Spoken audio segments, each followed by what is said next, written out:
Welcome to the consumer duty number hiding in your MI that the FCA will ask for first.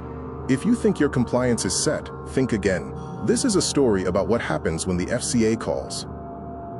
For one investment firm, the wake-up call came months after their self-attestation. It started with a phone call. Imagine this.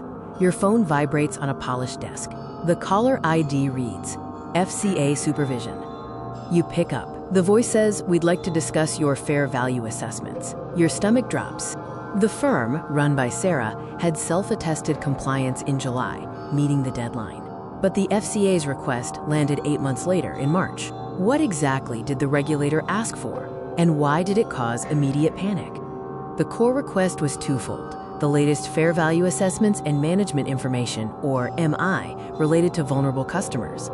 The critical problem: the existing internal MI was not in the specific format required to demonstrate ongoing consumer duty compliance, especially regarding vulnerable customers.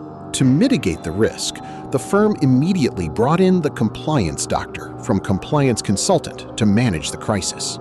The compliance doctor and team started with an intensive 4-week consumer duty health check, assessing every facet of the firm's compliance posture.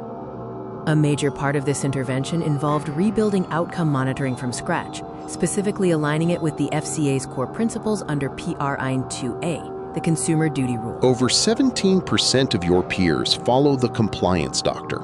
Subscribe and like on YouTube today and help them up their game. The immediate pressure shifted to producing the documents necessary for the board to confidently answer the FCA. This involved scrambling to compile, analyze, and produce the detailed fair value assessments that the firm was expected to have ready at any time. They also generated the specific vulnerable customer MI. This is the consumer duty number the FCA looks for first, proof that vulnerability is monitored and acted upon. What can your firm learn from this stressful situation? The difference between success in a 4-week scramble is proactive versus reactive compliance. PRIN 2A demands ongoing, monitored outcomes, not just a one-time attestation. Build the rigorous board report now, covering all 4 consumer duty outcomes, so you have the evidence ready when required. The time to prepare is not when the FCA is on the line. Don't wait for the FCA's audit wake-up call. Secure your outcome monitoring now to ensure you have the consumer duty numbers ready.